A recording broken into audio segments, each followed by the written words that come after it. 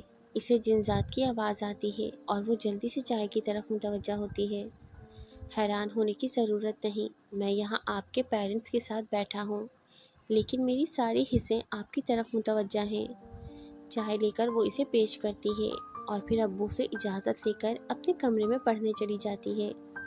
اس کی جانے کی وجہ سے وہ سمجھ گیا، فی الحال ساس اور سسر کا دل جیتنا زیادہ اہم تھا۔ چائے پینے کے بعد ہی وہ جانے کے لیے اٹھتا ہے۔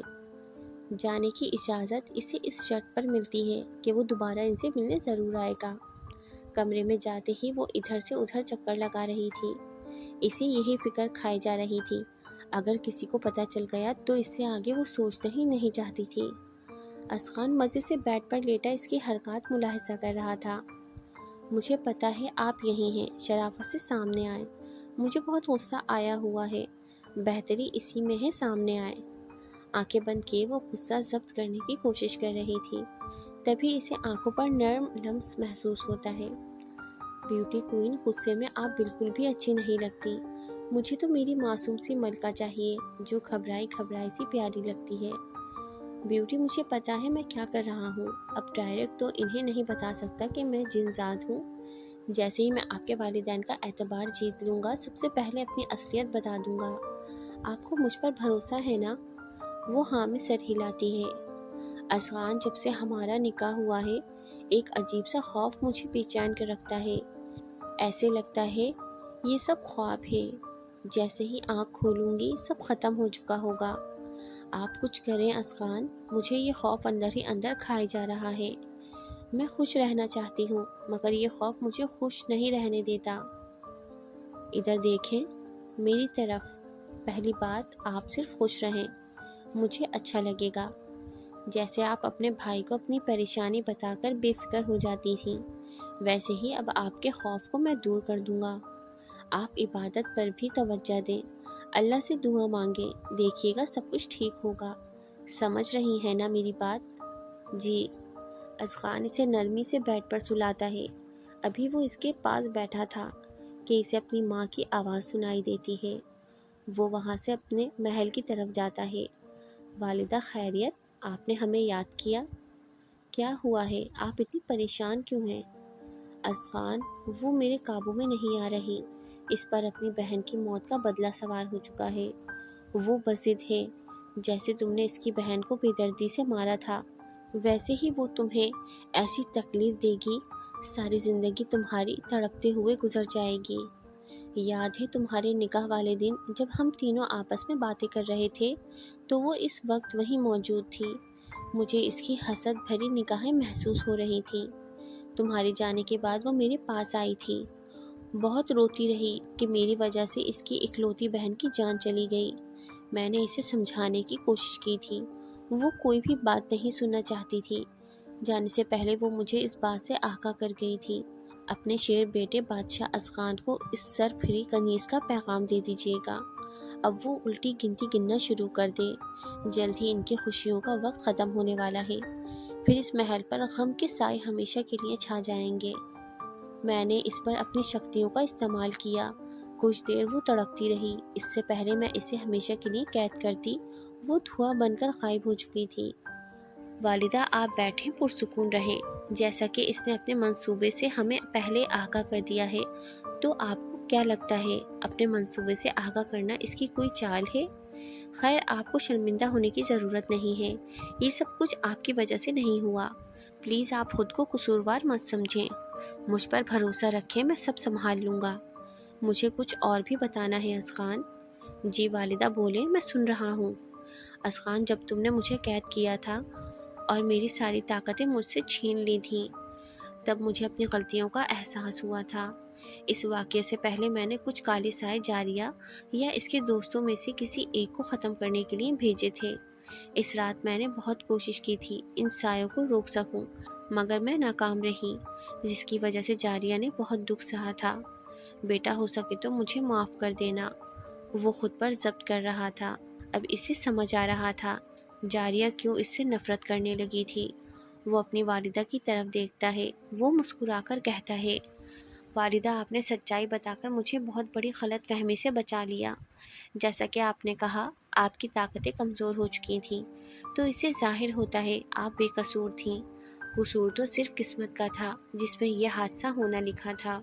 خیر، ان سب باتوں کو چھوڑیں، کل آپ کو اپنی بہو کے گھر جانا ہے۔ کچھ دنوں کے بعد اس کے بھائی کی شادی ہے، تو آپ کم از کم رشتہ طے کر لیں۔ ٹھیک ہے بیٹا، کتنے دن ہو گئے بہو سے ملی نہیں، اس بہانے ملاقات ہو جائے گی۔ شکر ہے جاریہ، پیپر سے تو جان چھوٹی، اب سکون سے نیند پوری کروں گی۔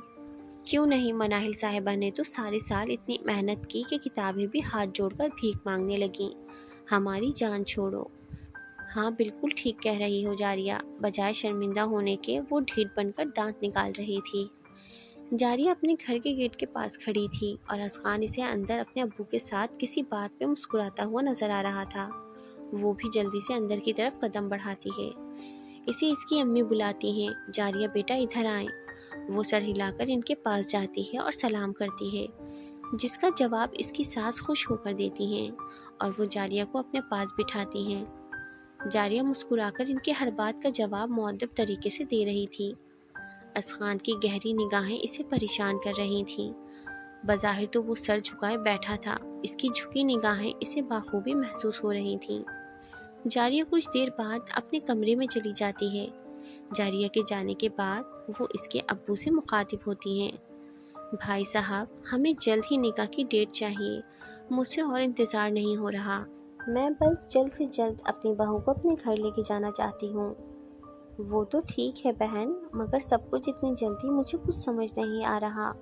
تبھی جاریہ کی امی ان کا ہاتھ دباتی ہیں اور وہ مسکرا کر نکاح کی رسم سنی کی شادی کے دن ہی طے کرتے ہیں اور پھر مٹھائی ایک دوسرے کو کھلاتے ہیں۔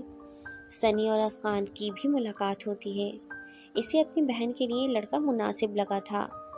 وہ پھر بھی اس کے بارے میں پرسنلی ساری معلومات لینے گیا تھا۔ اب وہ مطمئن تھا اور اب اذخان کی ہر بات توجہ سے سن رہا تھا۔ اچھا بھائی صاحب، اب اجازت دیجیے، اب سنی کے فنکشن پر ملاقات ہوگی، اذخان آتا رہے گا۔ سنی کی شادی کی ساری ذمہ داری اب اذخان کی ہوگی۔ مگر بہن جی، اگر مگر کچھ نہیں، انکل میری خواہش تھی میرا کوئی بھائی ہوتا، سنی اب میرے چھوٹے بھائی کی طرح ہے، پلیز آپ منع مت کریں۔ اوکے بھائی، اب میں صرف آرام کروں گا۔ سنی، اس کے ابو غصے میں بلاتے ہیں، ارے ابو، اب یہ ناانصافی ہوگی، بڑے بھائی کے سامنے تو بے عزتی نہ کریں، ویسے بھی اب انہوں نے خود مجھے چھوٹے بھائی کے طور پر اڈاپٹ کیا ہے، تو آپ کو اس معاملے میں جو بھی بات کرنی ہے وہ آپ ان سے کریں۔ کیوں، صحیح کہا نا بگ برو؟ بگ برو میرا ساتھ دیں پلیز۔ انکل، اب اس کی شادی ہونے والی ہے تو پلیز میرے خاطر اسے مت ڈانٹیں۔ اوکے بیٹا، اب تم مجھے سنی کی طرح ابو یا بابا جان ہی بلاؤ گے، جیسا آپ کا حکم بابا جان۔ اس طرح خوشی خوشی ایک دوسرے کو الوداع کرتے ہوئے اذخان اپنی والدہ کے ساتھ واپس چلا جاتا ہے۔ ادھر جاریہ بھی بہت خوش تھی، اسے یقین نہیں آ رہا تھا اس کا اور اذخان کا نکاح اس کے ابو کی مرضی سے ہوگا۔ اس کے ابو کچھ دیر پہلے ہی اس سے رشتے کے بارے میں بتا کر گئے تھے۔ اس نے بھی اپنی رضامندی دے کر اپنے ساتھ ساتھ اپنے ابو کو بھی خوشی دی تھی۔ سنی بھائی کہاں ہیں؟ کیا ہے جاریہ، پلیز سونے دو، ابھی تو صرف رات کے 10 بج رہے ہیں اور آپ ابھی سے سونا چاہتے ہیں؟ میں تو آئی تھی بتانے آپ کی شادی کی ڈیٹ فکس ہو گئی ہے، یہاں تو دلہے کو کوئی انٹرسٹ ہی نہیں۔ ابو سے کہتی ہوں ڈیلے کر دیں، 2 سال نیند پوری کرنے کے لیے کافی ہوں گے۔ کیا؟ رکو جاریہ، میں تو کب سے جاگ رہا تھا، انتظار ہی کر رہا تھا۔ جاریہ، آج رات تمہارا جاگنے کا ارادہ ہے؟ دھمکیاں مت دو اور ادھر آ کر بیٹھو۔ بیٹھ گئی ہوں، اب پوچھیں جو پوچھنا ہے۔ جاریہ، تم اس رشتے سے خوش ہو؟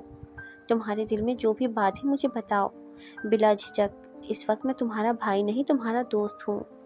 بھائی، پہلے آپ بتائیں وہ آپ کو کیسے لگے؟ اچھے ہیں، کیئرنگ اور سب سے اہم ہینڈسم بھی بہت ہیں۔ ان سب کے علاوہ اس کی آنکھوں میں احترام ہے، جو کہ میری نظر میں اس کی سب سے بڑی خوبی ہے، اس لیے مجھے تو یہ رشتہ بہت مناسب لگا ہے۔